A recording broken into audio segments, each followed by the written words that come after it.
Hey, how's it going everybody? Welcome back to the channel and welcome back. Today we're going to be taking a look at the new announcement from the Tales of the Age of Men. This is the Lord of the Rings overhaul mod that started up around about November, December time last year.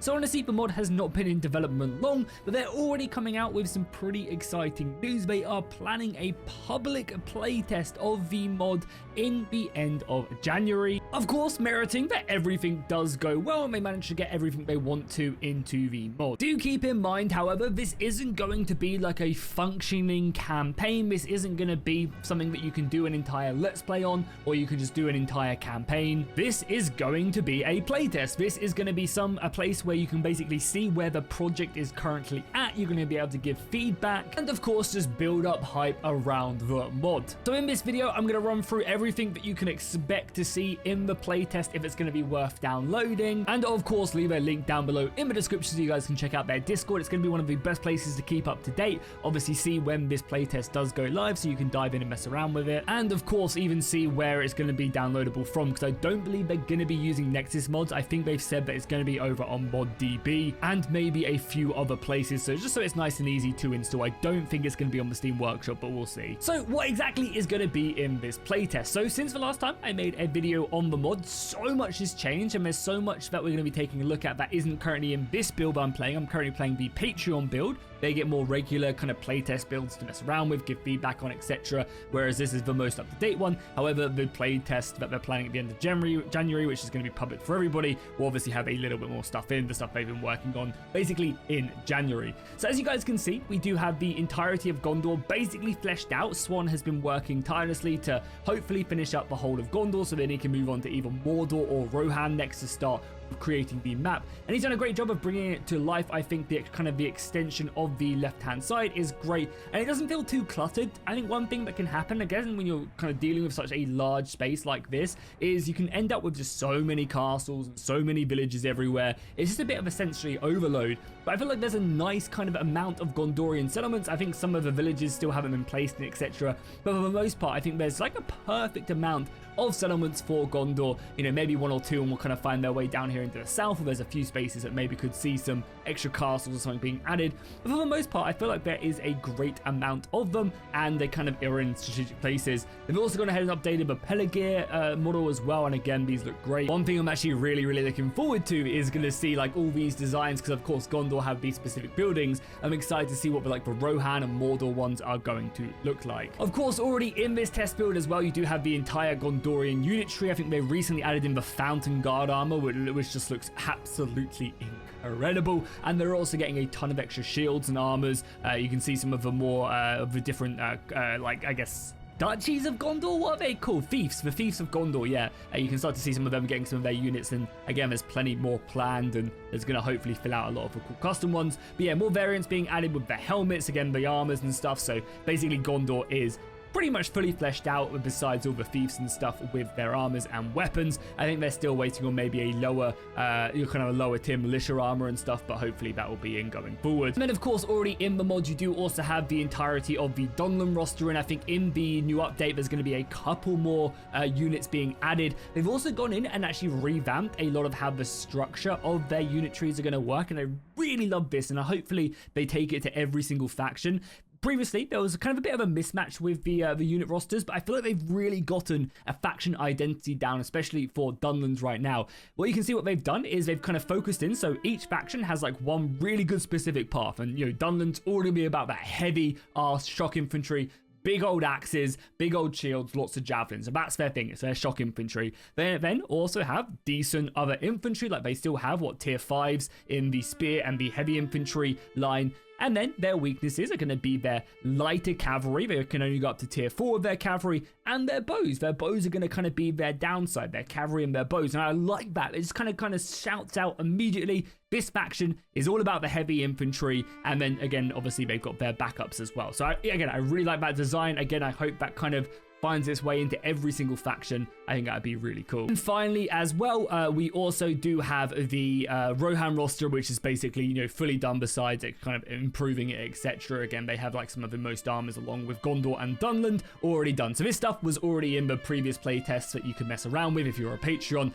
So that's going to obviously make its way into the normal one. You can also see as well all the banners are being completed as well for a lot of the factions. And again, they look really good. The people designing them are doing an amazing job with all the different types of banners. You can see some more of them right here as well, as the map is, as you can see, very much a playtest set up. And plenty more are going to be added as we go into the playtest. I think a lot more are done, especially for Mordor as well, which I'm looking forward to seeing, as Mordor is my favorite faction. Speaking of which, Mordor is going to be seeing a lot of love in this update, with plenty more models being implemented into it. They already currently have a few actually in. With this, they also have the Uruk base mesh as well. So if we go down here into the Black Uruk setup, you can kind of see the entirety of like the evil side over here in the east right now. So again, you can see the base Uruk mesh, and I believe these warriors are going to be slightly like obviously much bigger than the human counterparts, and this is a custom race. You can pick this. You can see if we go out really quickly, I am actually a Uruk right now. This is a race that you'll be able to pick, and hopefully it will come with different bonuses and other things that will be very interesting and specific to them. So as of right now, again, a lot of the low tiers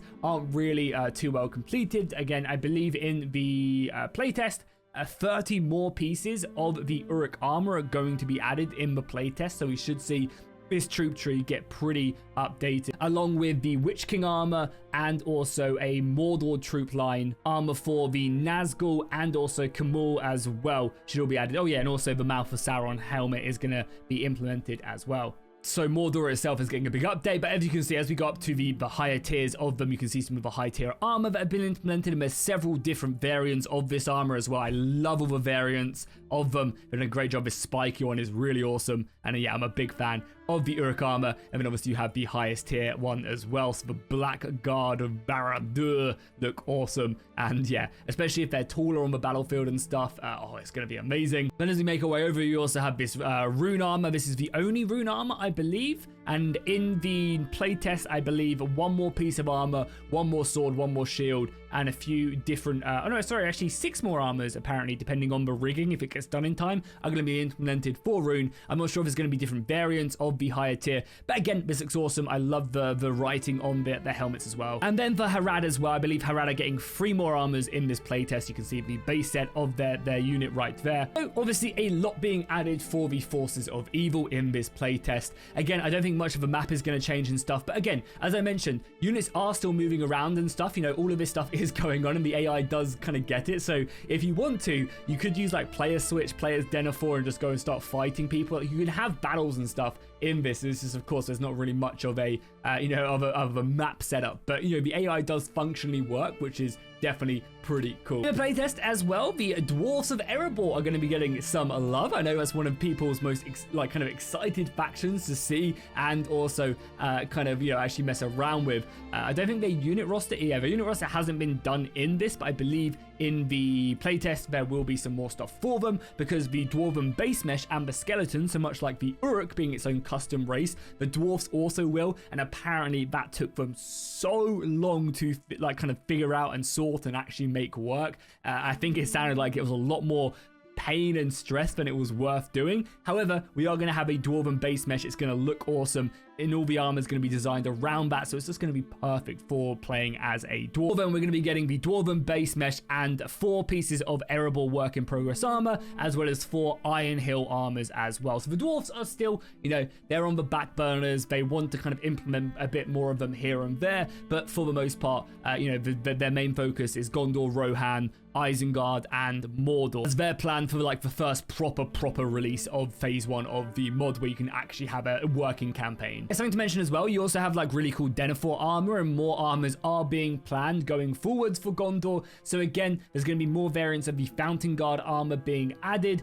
more region-based armored, so stuff like Lamadon, Lossa, whatever is what they say right there in the patch notes, Pelargir Marines, and Athlon Washon whatever levies as well. We're also going to be getting more custom lords for Gondor as well. So we're going to be seeing more custom armors for a few of the different ones. Oh, Imrahil's armor looks incredible. I haven't seen that before. Hell yeah. Nice. Oh man, the Knights of Dharma are going to be beautiful when they're done. Speaking of which, Swan Knight armor is also planned. I'm not sure if it's going to make it into the test build, but hopefully we get it because yeah, Swan Knights are some of the coolest units in the entire world, and I would love to see them riding down into battle. It would just be beautiful. Yeah, outside of that, the rest for Gondor is we're going to be getting a revamp to a lot of the weapons, so new shields and spears for both just Gondor in general as well as the Fountain Guard. They're going to be finishing up all the Gondor clans and families are going to be done, so that's going to be just all lore based and very, very cool. And then finally, they're also working on new swords, Faramir and Boromir's swords as well. They're going to have custom weapons.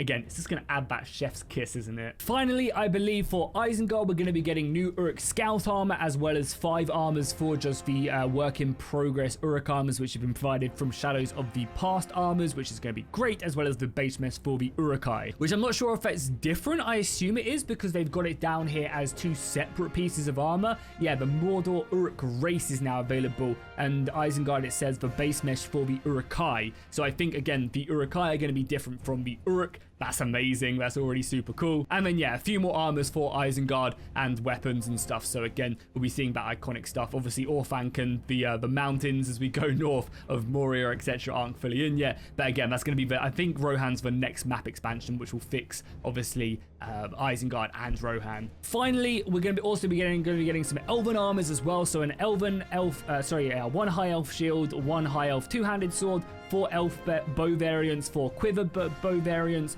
We're also going to be getting different arrow trails as well and heads, as well as 1 piece of armor for Rivendell. So again, Rivendell and the elves aren't really a huge focus going forward. As I keep on mentioning, their plan is Mordor, Gondor, Rohan, and Isengard for their first plan release. So that's obviously where a lot of the work is done. But in the background, there's also stuff also being done to obviously get the other factions and stuff up to scratch. Yeah, and then finally, I also mentioned as well that we're also going to be getting armor tweaks to Dunland as well. So a few more Lord armors, etc., and troop tree fixes and settlement tweaks as well.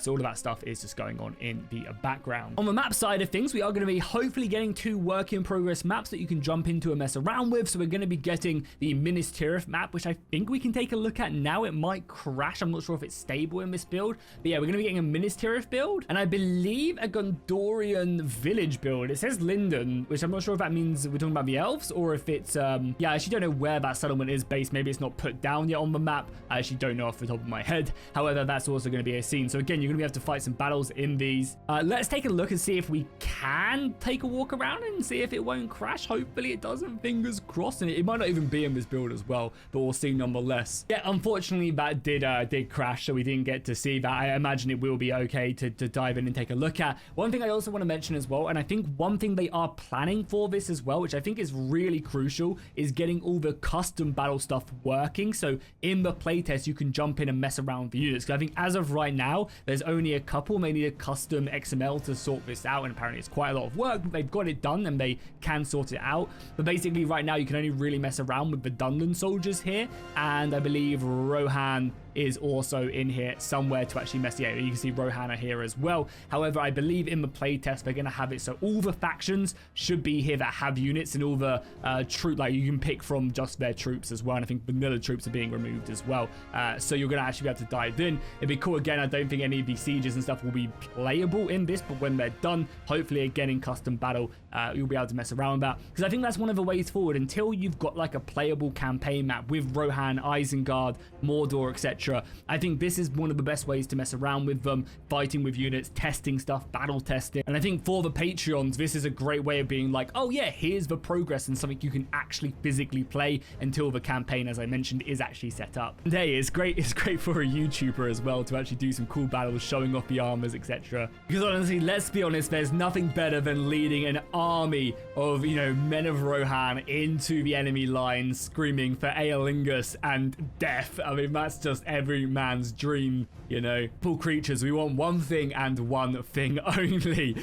So yeah, again, also I hope as well they add in heroes as well, so you can play as the heroes and the custom armors rather than the default ones. I think it's again, it's obviously not a big priority. They want to just get the mod going, etc. But I think custom battles be a great way for the patrons to show off as we charge into an army of Dunlingdons for honor, for glory, for wrath, for ruin. And yeah, it's gonna be beautiful. Look at that. Oh, it's amazing. One of the final things as well that they are planning on doing for this playtest as well is showing a custom UI as well. I think the UI is still very much a work in progress, and there's going to be a few placeholder things here and there for the most part. But yeah, there is going to be custom UI in the mod, and I think that's going to kind of show itself in its first iteration in that playtest, which is hopefully happening, as I mentioned, at the end of January. Obviously, it might be delayed depending on if they don't get everything they want in time for it, but again, hopefully they will, because I think a lot of people are very exciting. And just sticking this on ModDB, you know, oh my god, there's crows there. Saruman is watching.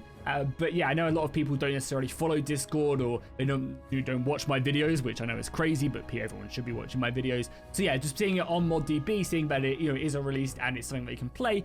But just keep in mind, you know, it's not it's not supposed to be like a fully fleshed out version. It's very much just showing development. And that's what the modder has been all about all this time, is just showing where, you know, the money's going from Patreon, where stuff he's commissioned. I believe he's commissioned close to $40,000 worth of stuff for the mod. So again, it's a project. He's showing exactly what it takes to create such a huge project like this. And that's going down his route rather than the kind of more just like free time for people. So you can see just how difficult it is to create something like this, and it really does give me another, like, you know, true respect to anyone who takes on a project like this. It's amazing. So comment down below if you guys with what you guys are excited to see in this playtest. Will you be downloading? Will you be waiting until it's more complete, until phase 1 is hopefully released at the end of March, maybe into May? As always, I'll leave a link to the mod's Discord down below in the description. Honestly, the best way to stay up to date with it and everything that is going on, and I'll see you guys in the next one.